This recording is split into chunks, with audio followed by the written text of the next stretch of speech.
Costa Rica's Osa Peninsula is undoubtedly one of the most spectacular places on Earth. Turquoise oceans on one side, home to whales and dolphins, and pristine jungles on the other, where hidden jaguars spy on you through the trees. From spider monkeys to sea turtles, the region provides a safe haven for a variety of endangered animals. However, the preservation of this area was never a guarantee.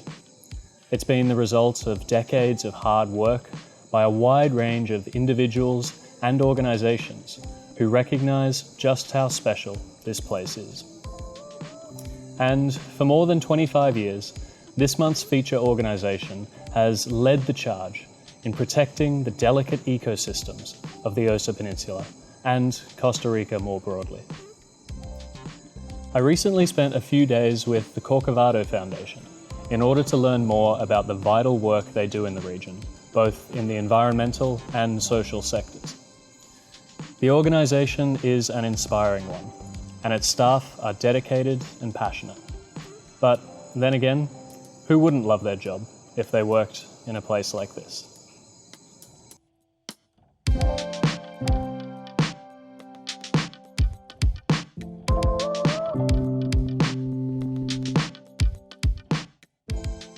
Helena Pitta is the Corcovado Foundation's Director of Environmental Education.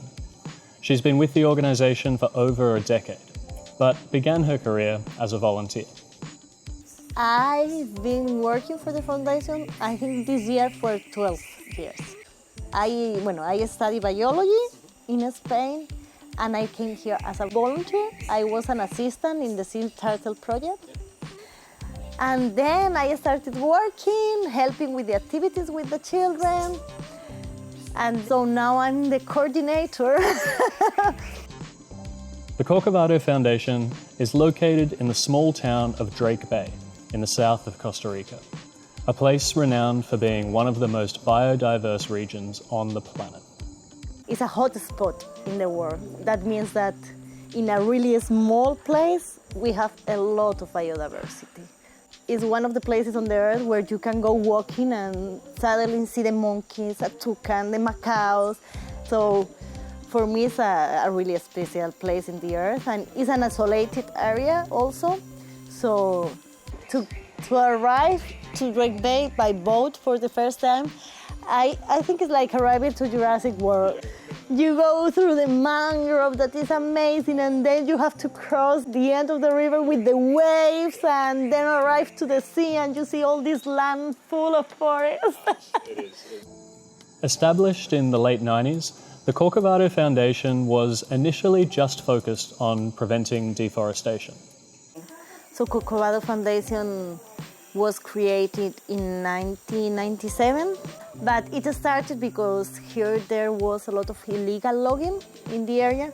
So some owners on some hotels in the area said we have to do something, because if they continue destroying the forest, they are not going to leave anything. Since then, the Corcovado Foundation has grown significantly, and today it has 4 key focus areas: environmental education, sustainable agriculture, rainforest restoration, and community support. And there is significant overlap between all of these projects. The mission of the foundation is to conserve the natural resources in Costa Rica, but with the local communities. Not to try to do conservation apart from the communities, just try to involve the local communities and the local people in the conservation of their resources. So this is our mission, and during this mission we have developed different projects. When it comes to environmental education, the Foundation runs after-school activities for kids in the region, educates local communities on sea turtle conservation, and facilitates a junior ranger program where high school students are able to learn how to work in the national park. So we teach the children about conservation, biodiversity, sustainable practices, to work together, to make works also in the community, to organize between them. It's so important here to teach them about how to work together, because in the future, for the development of the community, they will need it. However, in a region where so many people are dependent on tourism, regenerative agriculture became a significant focus for the organization in the wake of the pandemic. So it was really important at that moment to teach the people how to grow their own food, but without using chemicals and organic fertilizers and these kind of things that damage so much the environment and that is so common here. So it has been a lovely project working with local families, teaching and learning from them how they do the things and making this exchange. And the Foundation's Regenerative Agriculture project fits hand in hand with their reforestation project. We are trying to promote a project where the people can restore their properties, but that they also can get benefits from the restoration. We started last year and we could plant 2,200 trees. And the idea this year is to get them to 5,000. The Foundation's community work is also a key aspect of their overall mission. They organise beach cleanups, support sustainable development projects in the region, work with families to manage the number of stray dogs and cats, and every month they deliver essential supplies to vulnerable members of their community. We have the nature part, we have the economical part, and we have the social part.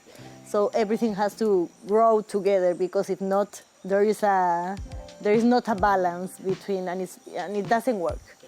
If you want to conserve, but the people has no money to live, something is failing.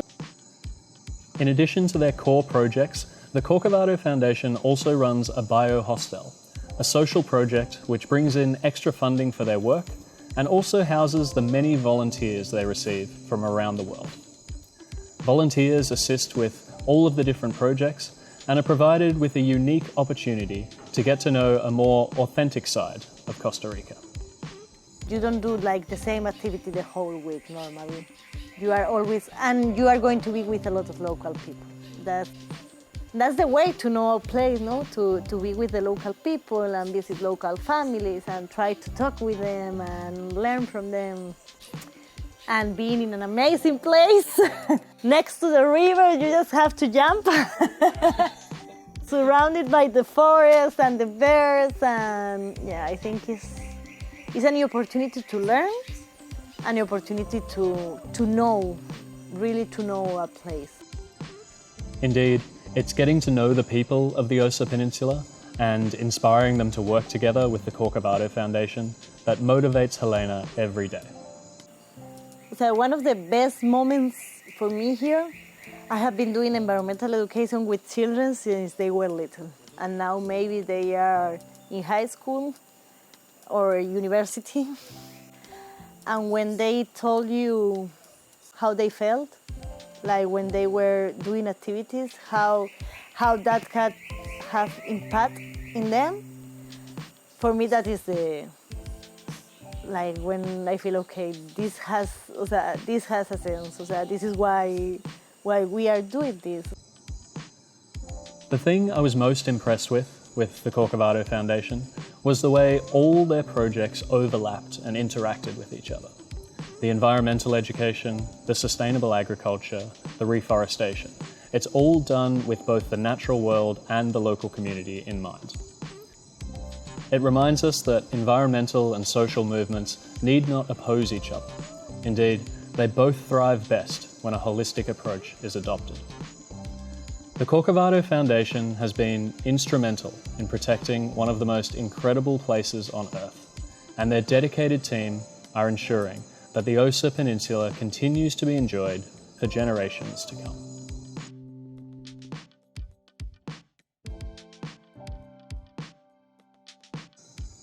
Thanks to our incredible supporters, I was able to give a donation of a little over $100 to the Corcovado Foundation. If you'd like to help me continue to share the stories of more amazing organizations and contribute directly to their work, you can sign up to our Patreon via the link in the description. A big thank you to everyone who already supports this project, and I will see you next month for another episode of Protect the World.